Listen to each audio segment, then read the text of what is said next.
Welcome back to Heavy Muscle Radio. We are live here on this June 28th, 2021 afternoon. I'm here with Chris, the technician Aceto, and Chris, the Puerto Rico pro, is out.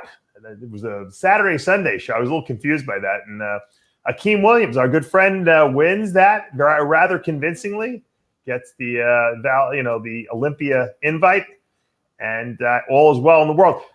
It's so crazy because, I've seen Akeem from when he first started as a light heavyweight at his first show, the Brooklyn Classic. I think it was some show like that, the Brooklyn Classic, I think it was the first year they held it. And I said, man, this guy's going to be a star one day. And we both have talked about him over the years as he's finally coming into his own. And I thought this was probably, I think this might have been the best he looked. What did you think?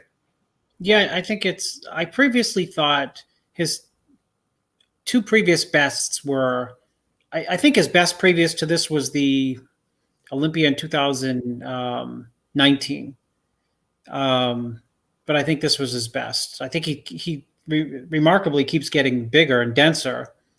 And this condition rivaled that 2019, if not better. Of course, he placed sixth at the Olympia and looked tremendous, and arguably could have been a spot higher, maybe. But he keeps getting bigger. Akeem's got, the midsection on the front double and the midsection on the front lat spread, meaning he's got a small waist. So a lot of people who continue to add mass and improve in the, size department, they end up blowing out their physique, especially if they're training heavy like him, right? It just goes with the territory. Akeem has got, so many tools in his arsenal, as we like to say, because he does have that small waist. And it's really incredible. People always say, Chris, we hear this bullshit stories about how you can't squat, you can't deadlift, because if you do, you're going to thicken your waist. And Akeem might be the strongest guy in the entire IFBB, and his waist is one of the tiniest. So just goes to show you, it's all about genetics, right? Yeah, isn't everything about genetics? The bottom line, to some degree, not everything, of course. But you have to have genetics, and you can't really change your shape. So if you have a naturally wide waist, no matter what you do, it's not going to get smaller. So in terms of genetics, yeah, he's lucky that he's got, his waist's been able to, his hips are small and his waist is small, which, those are very important attributes to have. And, he's got the big thighs, and, everything else is big. So it just, makes him very impressive on stage. Yeah. And, I want to just bring up his back, because that was always been the thing that people always criticize, that he didn't have enough back thickness or detail. Obviously,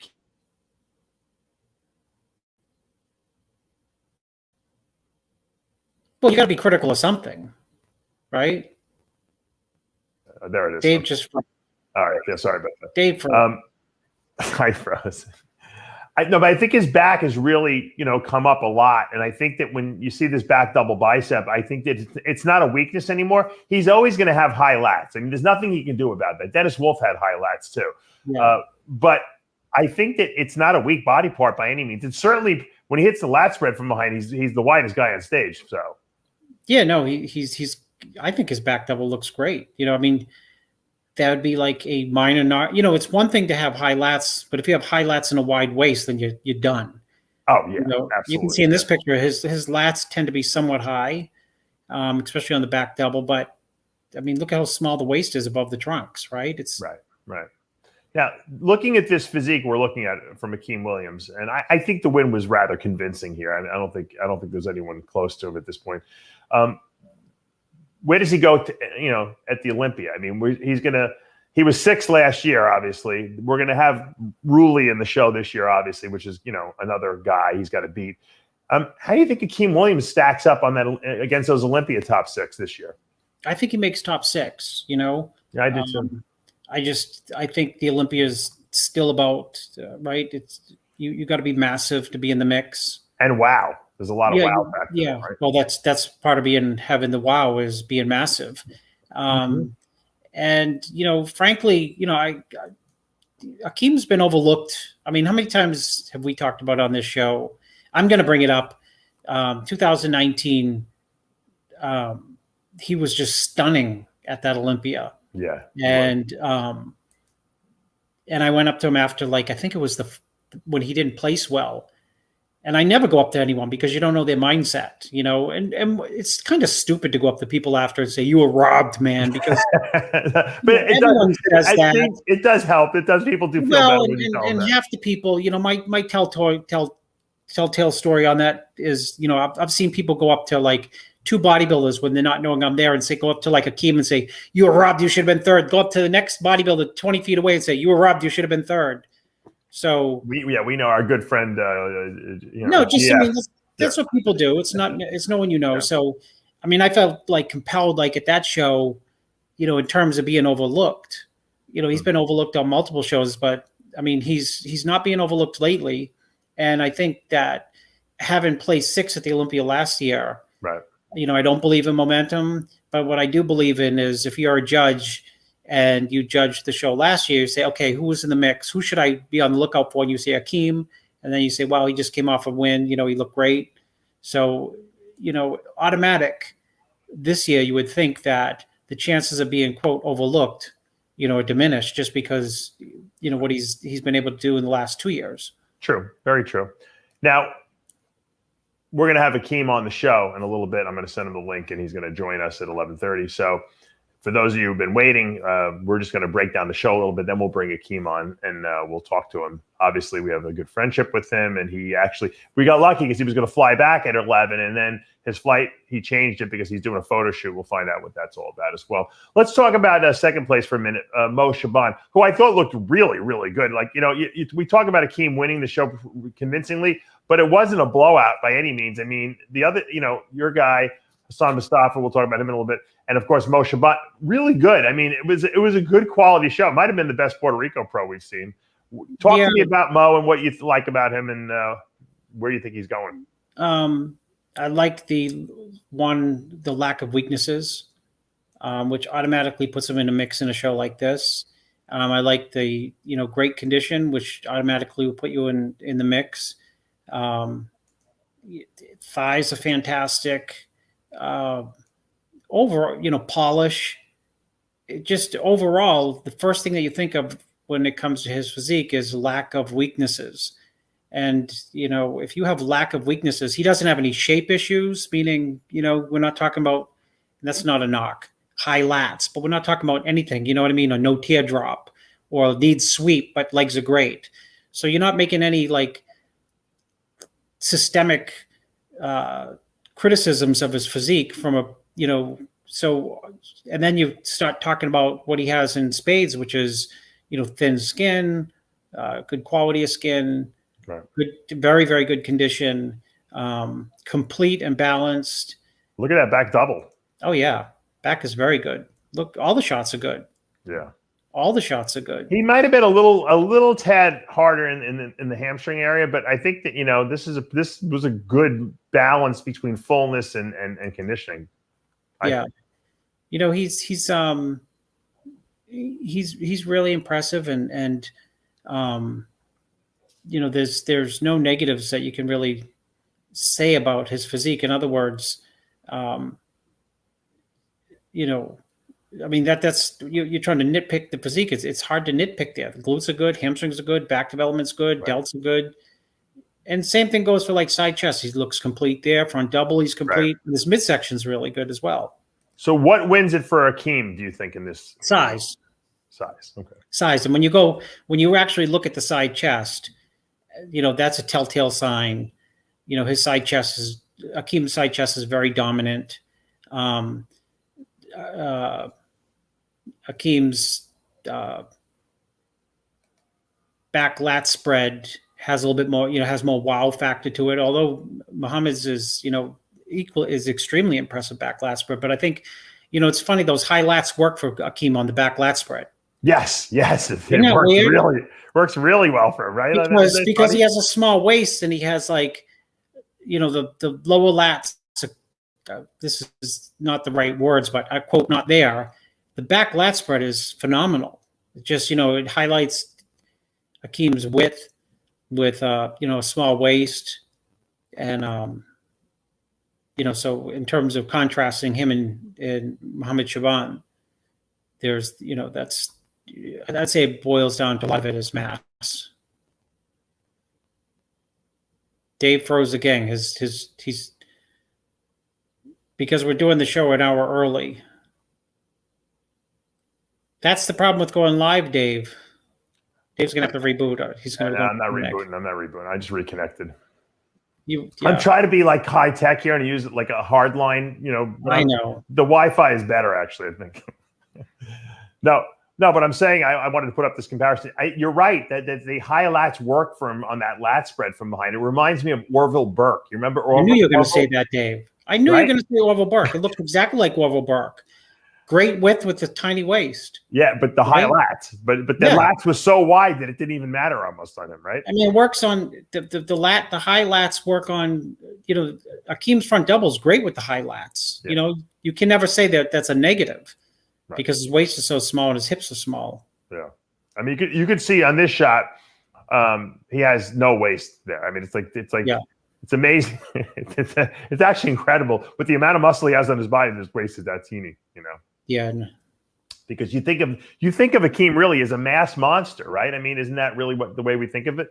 I always think of Akeem as a mass monster with a light bone structure, if that makes sense. Yeah.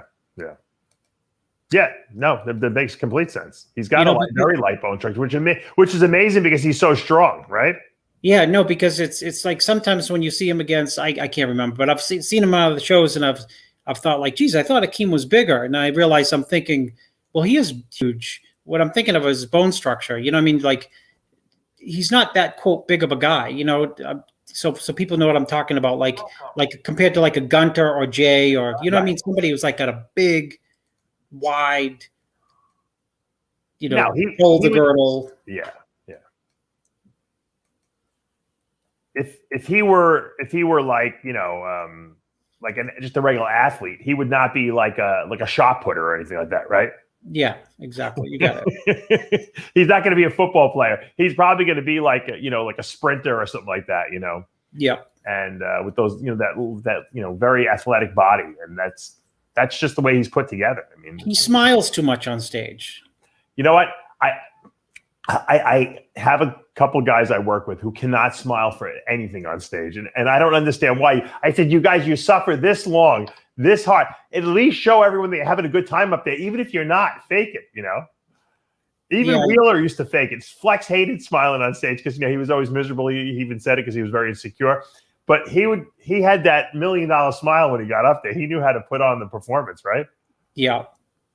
Yeah, but I mean, he smiles all the way through. He looks like he's enjoying it all the way. Yeah, no. The only time I didn't see him smile was when I went up to him after the finals of that Olympia. Oh, then he lost. Yeah. What's to Ronnie? No, I'm talking about Akeem. The only time I didn't see Akeem, I'm being, facetious. Yes. I don't mean to be facetious or didactic in any manner whatsoever. Who said that? What movie? I don't know, because who knows? Woody Allen. Broadway Danny Rose. One of my favorites. You better put that in your little reminder checklist. Yeah, you need reminders, Dave. Just let me know. I'm good at them. All right. Everyone's asking, Chris, about Hassan Mustafa. Let's talk about him. Obviously, you work with him. You've been working with him. The guy has got the most muscle of anyone up there. We all know that. What's going on? Why is he having trouble getting that little bit of detail that we're waiting to see from behind? Yeah, if I know he would have showed up today like that. Seriously, what do you think's going wrong? I mean, obviously you work with a lot of people over the years, and there's some tough nuts to crack sometimes. Yeah, this is a tougher nut to crack, and I was on Gaspari's show and with Romano, and Romano said, "Who's the toughest guy after all these years?" He didn't finish the sentence. I said, "Hassan." Isn't that weird? Why do you think that is? What's going on after analyzing his physique? And you've worked with thousands of people over the years. What's the problem? Yeah, I'm not sure. Do you need to send him to DJ's house for 3 weeks before the show? If I knew the answer, Dave, I'd spout it out because he's got to be. you know what? He's like separated. His muscles hard when he hits his shots. I mean, he's an absolute freak. I mean, we know that. Yeah. I mean, it's like there's no one freakier on that stage than he is. No, and you know, it's a work in progress, unfortunately. Do you find that to be frustrating? Because I know you're a perfectionist. Yeah, I mean, I you know, the people don't know you're an absolute perfectionist when it comes to I just like look at the weekend, and I'm like think of the people like Doug Frucci won a show this weekend, and the guy at the amateurs won a show, and like William Martins was like peeled out of his mind for this same show, and right. Camilo Diaz, although he get like third to last, was, you know, sharp as nails. All those guys are like sharp as nails, and you know, I have different diets for everybody. Nobody definitely follows. 90% of what I do is wing it, and I don't mean that in a negative sense, but right. I got a good idea for working with people, like what's next, you know, and Hassan is, you know, just it's problematic, and I do expect though like a big jump coming forward, because one, it's a hard body to work with, and if I knew the answers, I would have already had him inside out. But two, you know, I think like that New York Pro, which he looked pretty darn good but not great, and here he looked pretty darn good but not great. You know, he's just not where, of course, he wants to be, where I want him to be, where everyone wants to see him.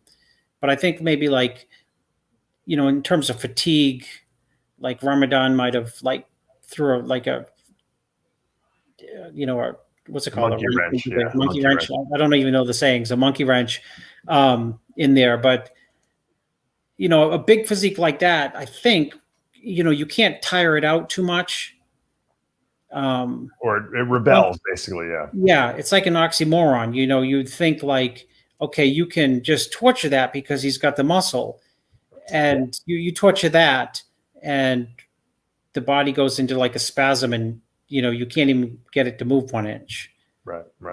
So I think like well rested, or hopefully well rested going forward, you know, may help. So you want to give him some time off now, is what he's got the Arnold. He's got to go to the Olympia, obviously. Yeah, he's got the Arnold invite. He's got enough points for the Olympia. So, you know, the Arnold is still in the cards. And is it worth it though? Is his body not responding at this point? Yeah. I mean, no, it's still responding, you know. I mean, but he looks like he's getting bigger to me. Yes, he is getting bigger. He's a freak. You're 100% right, Dave. He's got the same level of leanness as he had in New York, but just bigger than he was in New York. You know what the truth is? He really has a Ramy. He's like a Ramy, like a mini Ramy, because Ramy has obviously got a bigger structure than him, but he is like a I don't know, like a Ramy Jr. almost, you know, in terms of his growth. Because Ramy had the same problem. Ramy just kept putting muscle on. You couldn't get him lean, you know, and I think that Hassan might have the same thing. He might have to just wait till his body, you know, gets a little more mature before it starts refining itself. Let's talk about Andrea Presti, who was in the 4th position. Obviously not the biggest guy on stage, but very lean, super ripped. Yeah. I haven't seen him, you know, much. Yeah. You know anything about him? No, he looked good. You know, good V taper, you know. His arms look like Milos's when Milos had his arms like that. They're a little shot up, yeah, a little you know, good condition, taller guy without looking lanky, which is always important on stage. If you're tall and you know, it's hard to look good in a professional bodybuilding show when you're tall. Right. Because something inevitably makes you look tall. But I thought he looked really good here. It's, you know, front double looks really good. Front lat spread's good. Conditions really good. Yeah. Yeah. He I think, you know, he's got he needs a little more leg mass, I would say. And I think he'll be able to keep moving up. Look, to place top 5 at a pro show, that's a huge pat on your back. I mean, he's got to feel amazing after doing that. I mean, yeah, I mean, I can't even imagine, you know. Yeah, any pro show. Because no one was, you know, expecting anything from him, and I think that's something that's, you know, kind of validating in a way for a competitor, right? Yeah. Oh no, without Especially a doubt. when you're going up in a top lineup against some of these guys, you know. Yeah. Let's see. Andrea Muzi, I think his last name is pronounced Muzi. Yeah. Andrea Muzi. He's in Italian the guy. fifth position. Talk to me a little bit about what you liked about him and what he needs to work on. He's got good balance. He's got good condition. He's got good size. He needs muscle maturity, which means Really good shape. Yeah, good shape. I think he just needs a little bit more time. You know what I mean? Like to go to the next level. But He looks very refined, doesn't he? He has very good, detail to his physique. You know. Yeah. I almost like him better than the last guy. You know, I think he I had think a little more wow to him. Yeah, I think he looks a little bit, at least in this picture, a little bit more detail. How many guys do you know by the name of Andrea? And we got two in fourth and fifth place. I think they're both from Italy too. Yeah, no, they right? are. They're from my home country. Yeah, or not my home country, but I like to pretend my adopted home country. I was looking at I forget what movie I was watching, but I was watching them. Oh, my kids are watching this movie, Luca. I don't know if you see it. It's a cartoon. I don't know if you kids watch it on the Disney Channel. And it takes place in Italy, and I'm watching them eat the food. I'm like, man, I got to go to Italy. I got to get myself to Italy. Except the only problem is with the quarantines now, I'll probably get stuck there. So yeah, it's you know what? There's nothing like an Italian vacation between the mountains, the ocean, Venice, Rome. I haven't even been to all these places, and that's that's my heritage too. Yeah, you got to go. I've only been to Italy once with when Yamamoto brought me in, and they showed us a good time, very good time. But definitely got to work on getting over there. Actually, my daughter is sick. The school calls. Her eye is swollen. You got to come pick her up. That's why I was kind of waving to my wife before. It's unbelievable. Never a dull moment, Chris. No, there's never a Dave. dull moment. All right, let's. What was that? Fifth? We go down to. Yeah, I want to talk about just real quick about William Martins. Talk to me a little bit about him. You've been working with him. We actually interviewed him on RX Muscle. With his coach, his training coach, I should say. You do. Dave Sadiq Faruqi says, check your text message. Okay, I will. Go ahead. Yeah, you talk about William Martins for me. William Martin has, in the last couple of years, since just changed his physique remarkably. From the improvements that he's made is unbelievable, really. Yeah. And he came into the show. You can throw up a side chest next to people he's compared with, or a back lat spread, a back double, or most muscular. I mean, there's like 4 or 5 shots that he's a freak. He's an absolute freak. I'm pulling up a shot right now. Anyone in terms of muscularity, detail and hardness and size. Yeah. He's got some good detail too in his body. Oh, it's a lot of detail. People keep saying, "Oh, he looks like Jay." Now people tell me, "Oh, he looks like Compton." He does look like Compton a little bit. Jose said he looks like Compton. He looks a little facially like Compton. I don't know about physique like Compton, but he definitely facially looks like him, right? Yeah, then people say the most muscular looks like Sherlock's, Roland Sherlock's. Roland Sherlock, yeah. Which nobody knows who Roland Sherlock is, Dave. Let me ask you this question. What do you think he needs to work on at this point? Nothing. So you think he got overlooked? Is that what you're saying? There's not one thing that he could have been better at this show in terms of fullness, condition, blah, blah, blah, dryness, another judging panel doesn't mean this judging panel got it wrong, but another judging panel, like if he was in the first call out, they would have moved him a little bit closer to the, closer to the center, only because this side chest is as good as anyone's in the show for sure. Oh yeah, look. Same thing with side tricep. You're right about the Sherlock pose. This definitely looks like Roland. So whoever called that was 100% right. I don't know if that's a 7th place bodybuilder in a pro show. No, absolutely not. Oh, we got our guest joining us here. Let's add him in. Akeem Williams, what's going on? Congratulations on the big win. Thanks. Can you hear us, Akeem? I don't know if you can hear us. Akeem, can you hear us? Yes. Oh, we got you. Congratulations on the big win. I don't think he's hearing us. Dave, can you hear us? The Wi-Fi is really bad down here. You actually sound good. You sound great. Can you hear us? The Wi-Fi is perfect. Hello? Akeem. Yeah, the Wi-Fi is great. You have to something's not. You don't hear us obviously. Try to disconnect and reconnect. It's not working. Let me just shoot him a text so he sees it.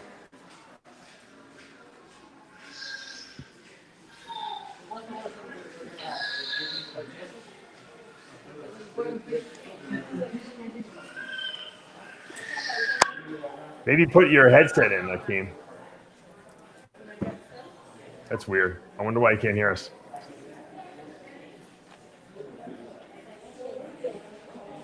Let's see if we can get him. We want to Is see. he at the airport? No, I think he's in the gym. Looks like.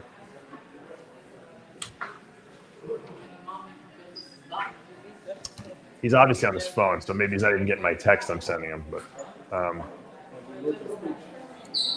let's boot him. Let's boot him and let him come back. You can't hear us, Akeem? It's got to be on his end. What's he on his phone, Dave? He must be on his phone. Yeah, he's on his phone, but you know what? I think that I think he's something. Let me kick him out. Let's kick him. Let's kick him. See if he reconnects, because I want to be able to talk to him a little bit. And Castino says in the comments section, "What a shit show! Boring." That shows you how boring his life is. He's so bored that he watches a shit show. He hasn't stopped making negative comments the whole time. I should probably just get rid of the guy from here. Let's boot him. We'll put him in timeout. All right. I just wanted to say though, I think William Martins looks like he was overlooked for sure. What are you going to do next with him? Where are you going to move him to next? I haven't really talked to him. I don't know if he wants to compete. It's been hard to get out of Brazil. And you know, I don't want to make excuses for people from Brazil, but some countries have been on like persona non grata. Some countries have been like in terms of getting to the U.S. Yeah. Like, you know, Brazil still gives us the heebie-jeebies in terms of COVID, you know? So can you hear us now, Akeem? Get in. No? You can't hear us?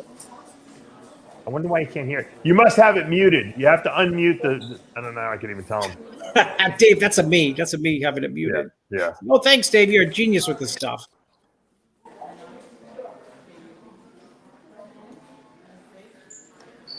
You guys can see me now? Yeah, we see you fine. I had to turn off the Wi-Fi. Oh, see? Okay. You sounded fine though. I mean, you were perfect before. Yeah, the Wi-Fi for some reason it's not working. So once I turned it off, I was able to get a connection. All right. Well, you look great, Akeem. Congratulations on the big win. We were just talking about, you know, how you looked on stage. Yeah. Were you happy with this this look you brought to the stage? The night show, I was definitely happy with the look for the night show. I came back in fuller, harder, you know, more separation. So I was really happy with the night show look. I think if I had brought that night, the look that I had for the night show at prejudging, it would have been game over from prejudging. Well, what happened? Did you think you were too flat, or what went wrong? I definitely think I was too flat for prejudging. I was a little bit flat for prejudging.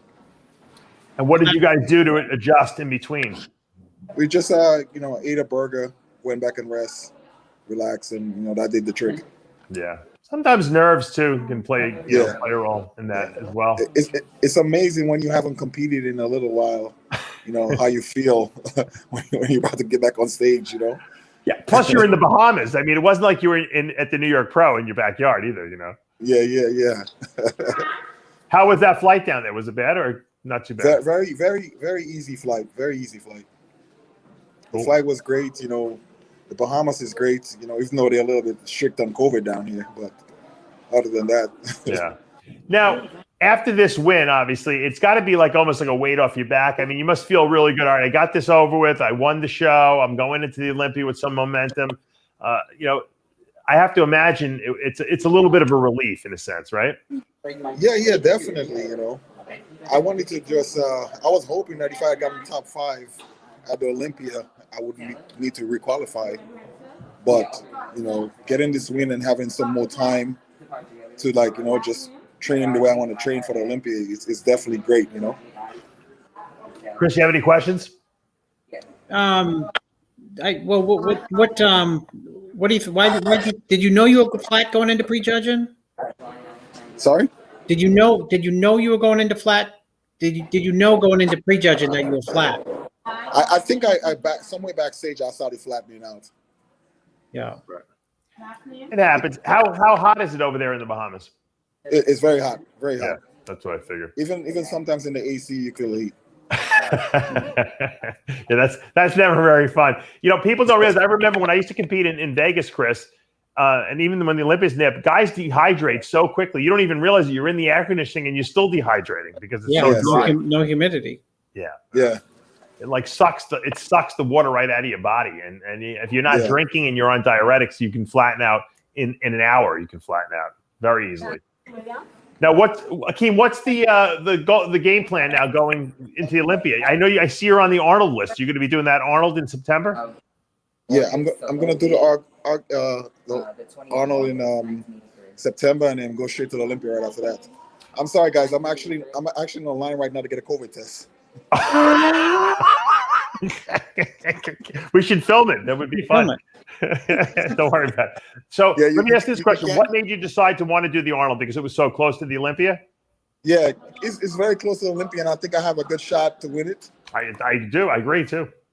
Now, when you see guys like Bonac in the Arnold lineup, does that kind of inspire you? Because hey, I'm going to get to go up against some top Olympians in that lineup. Of course, yeah.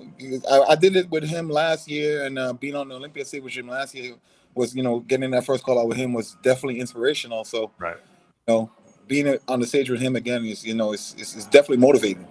Right.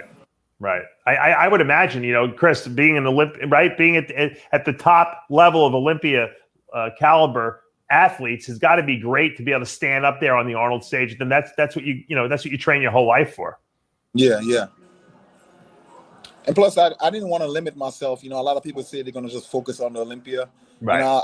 I hold the Arnold title up there as high as the Olympia. So, winning an Arnold title, winning an Olympia title, I'll take either one, Not to mention that there's some money at stake, Akeem, that you could probably use as well, I'm sure, right? Of course. Flex Wheeler said it best. Hey, and Dexter, I do these shows because I want to win some freaking money too, Yeah, exactly. Nothing. I mean, you probably spent hundreds of thousands of dollars over the years, just becoming the bodybuilder you are today. At least let's cash out and make some cash for yourself, right? Very true. What would it mean to you to have Arnold Schwarzenegger raise your hand up as the Arnold Classic champion? Oh man, it would definitely be like a dream come true. Like I said, I hold the Arnold title as high, or if not close to the Olympia title. So, just getting a win like that, just putting me down in the history books like that is just definitely a dream come true and a goal accomplished. Now, was it a hard adjustment? Because I know you had been working with Oscar for a while, then Oscar kind of disappeared, and I know you're working with our good friend Justin now. Was that a difficult transition for you? Because I know you were kind of like you were training with Oscar, and now you're kind of with Justin. Obviously, Justin's very attentive, very good coach as well. Explain to us or talk to us about that transition. Well, I mean, I definitely missed the training with Oscar. Him pushing me and stuff like that. I felt like that's when I made the most improvements and stuff like that. Right. I've learned a lot from him, and I was able to learn a lot and use what I learned from him now for this prep. So it still benefited me, but I just missed the intense training and pushing my body to the max. Right. But it's funny because you mentioned about Oscar teaching you some stuff. Your back improved tremendously, I think, when you started training in the gym with Oscar. And obviously, he must have taught you some the ability to feel those muscles, flex those muscles. And when we were just looking at your back double bicep pose, it's like you're like a different person now. Yeah. And I definitely, credit to Justin also. Definitely we made some improvements in my back too from training with him, both him and George. Cool. So you've been going down to Long Island a couple times a week? Yeah. I go once a week to just train back with him and George. Awesome. Well, that's what you need. That's really your only body part that that anyone has any criticism over, and I don't think it's even a criticism anymore because you really brought up the inner part of your back tremendously. Yeah. And it's funny because you're the strongest guy in the gym. You deadlift the most, you bent over row the most, and yet you had a back weakness. It almost doesn't even logically make sense, but it's like you had to unlearn what you learned to get better, right? Very true.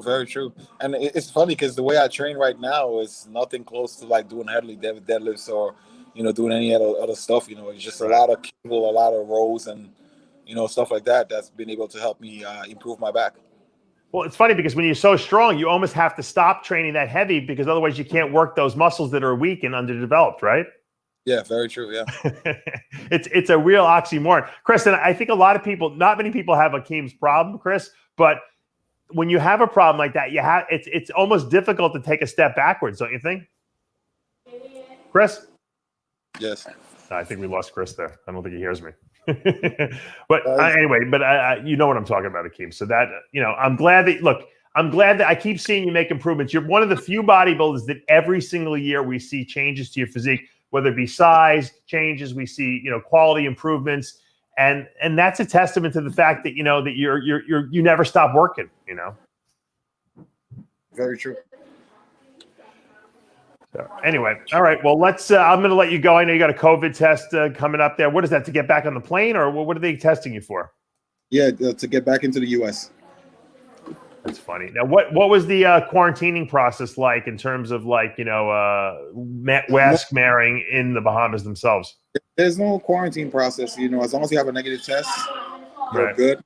But when you go back to the U.S., you also have to have a negative test also. I got you. All right. Well, have a safe flight back, and congratulations, of course, on that big win. And look forward to seeing you on that Arnold Classic stage. Oh, thank you so much, Dave. You're very welcome, Akeem. Take it easy, my friend. Bye. Bye-bye. All right, guys. That was Akeem Williams. Hopefully, we'll get. There we got Chris back. What's up, Chris? Too much bandwidth was being used with Akeem. I think the Bahamas was stealing all our bandwidth. Yeah. Exactly. Something like that. Anyway, so I said goodbye to Akeem. He has to get his COVID test to get back into the U.S. But big win for him. Look, he's doing it right, Chris. I said to him when you kind of broke up a little bit there for a second, I said Akeem is one of the few competitors that every single year we see improvements. Right? I mean, how many guys do you see get better every single year? I mean, it's like a Dexter. What he did for 20 years got better and better and better. Very few guys make improvements every single year. A lot of guys hit a point and then they don't change, right? Well, keep in mind, because you remember, I mean, we had this conversation over and over. When he first turned pro, he'd get 7th, 5th, Right. 4th, 3rd, 7th, 8th, not 8th, but he'd be in that. And I specifically remember talking on this show about the need to be patient, because a lot of his progress was going to come with time and muscle maturity. Because he's been huge from day one. You know what I mean? I mean, he was huge when he first turned pro, but it's just that he's getting even bigger with a denser look, and muscle maturity setting in, which is just nothing more than accumulation of years doing the same thing that you've been doing all along. And it creates a different look to your body, regardless of if your body weight is going up or not going up. So it's true, but a lot of people don't want to take the long route. They don't want to take the long route, Dave. And to Akeem's credit too, is besides him, quote, not hitting it out of the park from day one as a pro, I'm sure he had to withstand like the endless criticism of, because he's a big guy. If Akeem could just do this, if Akeem could just do that. And that's exactly what he's doing now. He's in, fill in the blanks of what those criticisms were. He's, ramping up his progress where he's, just definitely the last 18 months, 2 years, the last couple Olympias coming into his own. And, they rewarded that last year. Yeah. So, in terms of his, first call out at the Olympia, you can't beat that. Yeah. Sure. No, I mean, well, you can beat it by getting a higher placing, and I think that's what he's edging for. I think that it's a really good idea that he's doing the Arnold this year. He's like, you know what? I have the ability to compete over and over again. I have no problem with the diet, and I'm going to do the Arnold. And you know what? He'd love to win the Arnold Classic. Of course, it's a great accolade, but the truth is that there's a lot of money at stake too. And you know what? It's only a month out from the Olympia. He's going to be dieting anyway for that. Why not do it? He's already in shape. I think it's a great idea. I'm surprised we didn't have more people apply to the Olympia. Like, Sergio and you and I talked about this a couple weeks ago. What is the Olympia prize money? Have they announced first place? I'm assuming the Olympia would be. I mean, the Arnold. Oh, the Arnold has been $120,000 for a couple of years now, which is no chump change. It hasn't gone up, but that's a lot of money. It was a softball question because I was going to be critical of it, which I'll be critical of it even if. Do you think it should go up? I mean, is that what you think? Yeah, I think if you're one of the biggest, most recognized names on earth, and you have a bodybuilding show, right? And in terms of bodybuilding, you're the most recognized name, and in terms of past trade shows, you've had the greatest attendance that people couldn't even fathom, and that the show and the entire weekend was built off bodybuilders. That the prize money should go up, and by definition, you can look at. When Jay was winning 3 in a row and winning 100, 100 and a Hummer, so you get 200. The prize money's gone down actually. Yeah, I guess you're right in that sense. No, I'm not right. I'm not guessing right. I'm 100% right. And you got to advocate for the bodybuilders, for the Akeem Williams, for the for the people competing in it. That the prize money should be higher. It should be higher, or it should be higher like down. You know what? You can go to the Arnold as Akeem did last year and get 7th place and not walk away with a real payday. Right. I wish we still had him, because whatever he got was not a lot of money. Mm-hmm. Yeah, I think first place should be more. I agree with you. And you know what? I'm wondering if The Rock ever holds his show, Athleticon. I wonder what the prize money will be for that show. That'll be interesting to see what they do. Yeah. Well, he'll probably come out. I mean, for God's sakes, he could do an ad on his Instagram for 2 seconds and right? Raise $1 million, right? Exactly. We got a scheme going. I'm gonna talk about. But these guys are not putting their own money into it. But I know what you're saying. He could certainly go find a sponsor probably at this point. No, he could do this. He could drink a glass of Fiberlize on his Instagram.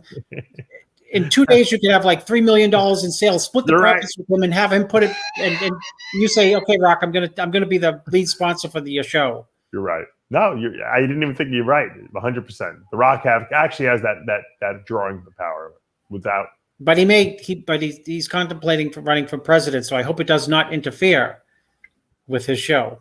Yeah, me too. I hope he can multitask. Yeah. I'd vote for him for president. Why not? It's got to be better than what's out there already. All right. Let's talk about 212.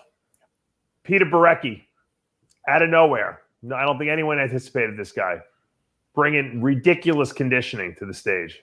Talk to me about Borecki.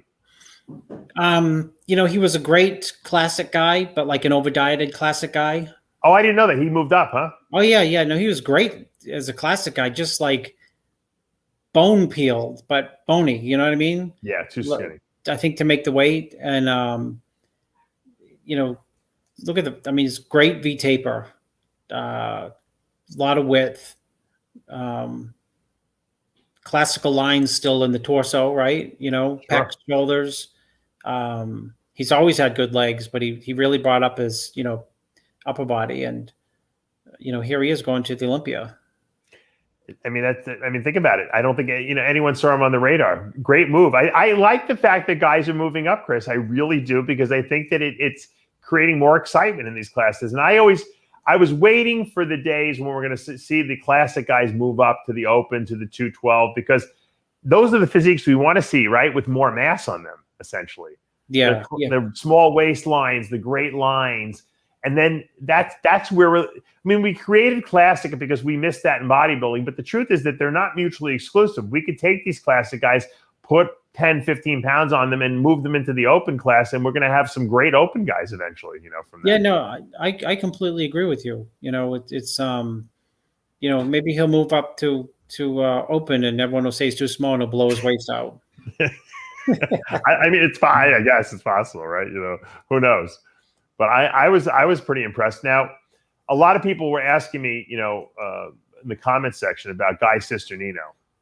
What's going on with Guy? I know you work with him, obviously. He obviously did not beat Peter here today. I think Guy was probably I would have to say was the favorite going into this, right? Because no one expected Peter. Yeah. What were you happy with the way Guy looked? What's going on with him? I know he's coming off a lot of injuries and everything. I'm somewhat happy. I think this show you can put up the first 2 poses, front lat spread, front double. Yeah.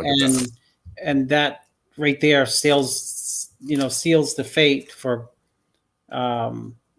for first and second.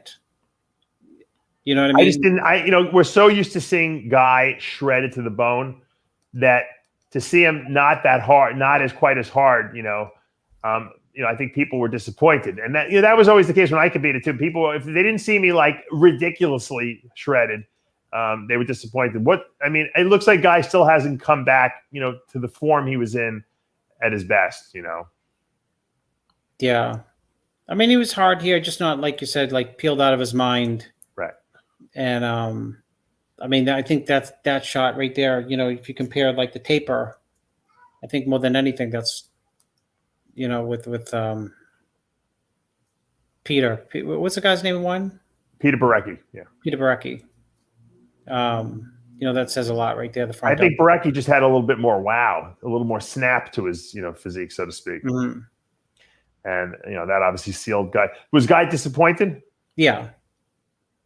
Yeah, because, he want to be like peeled out of his mind inside out. So. Well, he's still on the way back still. If, people don't really, your body doesn't recover so fast when you have a lot of injuries and things that you're dealing with. And I think he'll be back. I know Guy, he's tenacious. He'll never stop. He's not ready to stop. What's next for him? Is he going to compete again or is that it for the year? I'd assume that he's going to compete again, this year. I don't know how many 212 shows are left. I don't need, there's not a lot of shows left, quote, left. Right. We're still in a handicapped year in terms of like total number of 212 shows, open shows. Let's talk about Gabriel Mercado, who won the classic physique. Really, I like his physique a lot. Hey, talk to me about him. It's funny. I just talked about Peter's front double, Guy's front double, and now his front double. That's why he won this show. Teeny waist. He's like a mini Bumstead looking. Yep. Physique, right? Yeah, Bumstead's just got a little bit wider lats on the top, right? Yeah. But the way the way the ribs and the midsection on the vacuum and even the lats, there's a lot of similarities there. He's just not as big as no. I don't know how tall this guy is either. Bumstead obviously is very tall too. I think a lot of people don't realize how tall Bumstead is until you see him in person and you stand next to him, you'll realize he's very tall. Yeah, he looks like Bumstead here too. Yeah. No, I think he emulates a lot of those shots that Bumstead hits because he looks like him. He's very good. He's got everything, leg separation. The focal point is that midsection, right? Yeah. When you have a midsection like that and you got a cap pecs and like cap delts and full pecs, you look good in all the front shots. It's funny. We had a lot of Europeans in the event. You want to look at this shot, Chris. I'm going to show you of Giuseppe Zagarella, who was second in the classic. You talk about freaky. We were just talking about midsections and classic lines. Look at this guy's physique. I love it because we haven't really seen these guys yet, right? Much of them. I haven't heard any much. Look at that shot. Looks great. Looks like that's like an Arnold shot, right? Yeah, it looks like he could do 212s. Yeah, you're right. It's amazing he can make the weight. Well, they probably marked him down a little bit here because it's a flip flop. I guess the winner was just so classic looking, right? Because in any other show, this would win. You would think. Yeah, this guy could be a little tighter from behind. Yeah, I think. he looks like what's his face in this shot? The Keown. Keon Pearson. Yeah. Keown does that shot. Yeah, that's the same shot. Yeah, exactly. I'll show you. See, from behind, Giuseppe could have been a little bit. I think I would have liked to see him a little drier hard. I think that's what cost him the win right here. Yeah, he kind of was like a little bit off, but he had a lot of wow from the front. Yeah, no, he still to me looks like a 212 guy. Meaning, I don't mean that in a negative, but doesn't he look like more powerful here? Than the other guy, than the winner. He has more like a power physique, even though he's still got some classic lines going on. The winner is just pure classic all the way, top to bottom. I agree, and I think once again, it came down to a conditioning issue, and I think that conditioning wins the day. We know that, So at the end of the day, I always say, look, if the few things we have control over on that stage is conditioning. And if you come in less than your best, you're giving away something that you don't have to give away. And unfortunately, that's what a lot of guys do. They come in a little off, and then they complain that why they didn't do well. And you really have no right to. If you look peeled to the bone, then you can complain all you want, about not placing the way you want. Let's look at Neil Curry here, who was third place in classic physique. Right. Another really good structure on this guy. There he is. Another great front double, small waist. I mean, we're seeing some really cool physiques in classic. Now some of these guys obviously have the structure, maybe not the size, the balance, but I think this top three is all really good. They're all really good. I think they could have been a little drier from behind, but these front doubles are super impressive. Yeah, I mean, it is what it is, Dave. Every year we move into the classic, we're going to get a bigger array of people we don't even know, right? Nobody knows who are going to make an impact on these shows. And this is a perfect example with Curry I mean, who knows him? Nobody knows him, right? No. But he looks really good, and he's rewarded for it. That's a killer front double. Yeah, I'll show you his back shots are pretty good. Once again, can use a little mass. But I think a lot of these guys are basically diamonds in the rough here, and that they're going to. Well, they could use more mass because a lot of guys in classic just that's what they trained for. In other words, they weren't around training for years. Yeah. I mean, it's fairly new to them. Yeah, I mean this is a good. I mean, he's in shape. Look at him. I mean, his glutes are straight. He's just got. It's like a weird shape glute hamstring tie in there to me. That's all. I think he needs a little more muscle. Yeah, he might need more muscle, but I don't think he could have been any better than he came in here. Yeah, I agree. There's not much he could have done to be better. He definitely did his homework. Look, for a show that is called the Puerto Rico Pro that had to take place in the Bahamas because of all the craziness with COVID, I think they pulled off a really nice job. They got a very big contingency of people to show up at this show. I'm sure it's not cheap to fly down to the Bahamas. It's a pain in the neck, because you're kind of leaving the country in a sense. And the turnout was tremendous, and the competition was great. I mean, that just it kind of flies in the face of, I'm sure Sergio would say we should have seen the top Olympians there, but the bottom line is we saw some really nice talent at this show. Yeah, no, it was great show, good turnout, and and it's it's a challenge for the promoter to switch stuff, right? Even I don't know how Tim Gardner does it, to be honest. Dave, could you imagine if your wife said, "Dave, you got to move the office from one side of the house to the other"? You'd be like, "No, that's not happening." It took me to move my office one room. Yeah, it took me like 3 years of planning. And then my wife asked me to move it back. I said, "No, we're not doing that until I'm like 60. No way." So to move a show, right? Yeah, no, believe me, I know. Maria Lemos wins the bikini. We'll just throw a picture of her up there. Just give her some props. Looks great. Like I said, there was at this show particularly, they had every division pretty much covered. It seems. Yeah, they did. And it just goes to show you the level of respect that everyone has for this Puerto Rico Pro, and how everyone is looking. Hey, I want to qualify for the Olympia. It's coming up in October this year. And I want to be there, and there's not that many opportunities, like you said, Chris, because of COVID. And so I think that it's great that Tim Gardner and Wings of Strength and all the people that put on these shows are allowing it to happen. Here's Diogo Montenegro. He's won the men's men's physique. We'll get him up there. Give him a little props.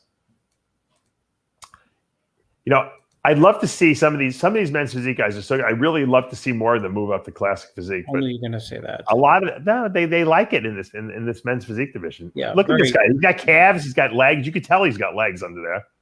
Yeah, I think he'd be a great classic physique guy. I totally agree with you. Right, with that small waist. Look. You can see those calves and quads popping through the board shorts.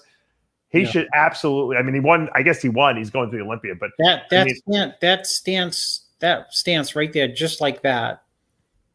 Grushkin would go crazy over that, right? Oh yeah, he'd want him as a super heavy. But that stance right there in a classic lineup is very dangerous. Deadly. In a 212 lineup, it is with Yeah. 5 more pounds. Absolutely. And you know what? Maybe after hearing this, he'll consider it for next year or whatever. But all right, let's pull up Tanya Chartrand, who won the women's physique division. Give her little props. I'm going to say this, but I'm going to say it anyway. Isn't it crazy how the women sometimes, Chris, have better conditioning than the men? I knew you were going to say Orville Burke. I knew you were going to compare Akeem to Orville Burke, so I know you're going to say that the women's physique winner in condition was like off the hook. It's crazy when I see these women. They work so hard. I wish they would get the same props as the men. But the bottom line is that sometimes, and I see it an awful lot, the women bring in better conditioning than the men do to these shows. And I mean, she's peeled. I mean, look at that. I mean, there's nothing to even say. I mean, she did her homework. I wish everyone did their homework like that. Because we would imagine if everyone at the men's Open Olympia looked like that. It was in that kind of peeled conditioning. Well, everyone. I mean, top 10 at the Olympia in pretty damn good condition last year. Yeah, I guess so. But that's ridiculous conditioning, I call. Yeah. That's inside out, shrink wrapped, every way we could possibly imagine conditioning. All right, let's pull up. Stand and relax. She was even more impressive. Yeah. Jessica Padilla won the figure. She's got to have more wins, Jessica Padilla, in figure than I think any other woman out there. We must have said that she's won shows. At least it seems like, I don't even know what her pro victory count is at, but it's got to be pretty high because Where's she from, Dave? I think she's Puerto Rican, right? Yeah, I thought so. Yeah. So yeah, she's in congratulations to her. Let's see who else I missed. I don't want to miss anyone here. I want to give everyone their props today. We got women's bodybuilding, Tanya Chartrand. Oh, we did that. Hold on. That was women's physique. Where's the women's bodybuilding? Nadia Capitosto. Capitosto. Sounds Italian to me. Well, you started the show by saying you want to go to Italy, Dave. Yeah. You'll never go. You have 3 kids. No. We were just talking about that. I said, Amanda, I'd like to take the kids to Italy. I said, she was laughing at me, and she's right. My son can't last 20 minutes in the car. Yeah, how are you going to put him on a plane? Can you imagine my son I can't even imagine my son in the airport, running through the airport like a freaking. We'd be chasing him. You were just saying how your 7-year-old doesn't listen to you. Who's that look like on the facially? I was going to ask you who. Nicole Bass before she turned into. Or she ruined herself. Yeah. Look at those quads. Oh, look at it. A lot of mass. Yeah, that's a lot of mass. I think she's going to do well at the Olympia. Absolutely. I don't really know too much about her, but remember that name, Nadia Capitosto, because very impressive physique. Let's see who else we got in that line. Who did I forget? We don't want to leave anyone out. Oh, I see Dorina Wilson, our good friend Dorina Wilson, who overcame breast cancer, Chris, a couple of years ago. Mm-hmm. She won the fitness division. Oh, let me pull up a little picture of her. I don't think they have routine pictures, though, unfortunately. But I'll bring her up. She was a former gymnast, like really, really good gymnast, and she had breast cancer a couple of years ago. She actually, matter of fact, she competed with breast cancer. Oh yeah, that's right. I remember. Yes. I interviewed her about that, and so she's back. She's back and better than ever. She's going back to the Olympia. Congratulations to Dorina. Huge. Look, you know what? Big win. She didn't have cancer like I had. I don't want to downplay my cancer, obviously, because or your cancer for that matter. Your cancer was more serious than mine was, but I mean, breast cancer that spreads is pretty serious, and so the fact that she was able to come back and get back on stage. I mean, you and I are in the fucking easy boy chairs, We're back on stage after competing at our best, going to the Olympia, right after that. Yeah. So no, it's unbelievable because right? People die from absolutely all the time, absolutely. Especially especially when it spreads. Yeah. Stacy DeLong wins wellness. Let's give the wellness girl a big little push. I got to tell you, I'm not a fan of the wellness division, but I'm a fan of the wellness physiques. How about that? I mean, I don't see why someone like her can't do women's physique or for that matter, bodybuilding. Yeah, I'm not sure of the distinction here. Yeah, but I Right? mean, Like she's got a pretty big upper body, you know, for wellness. Yeah, big delts. Right? Big delts.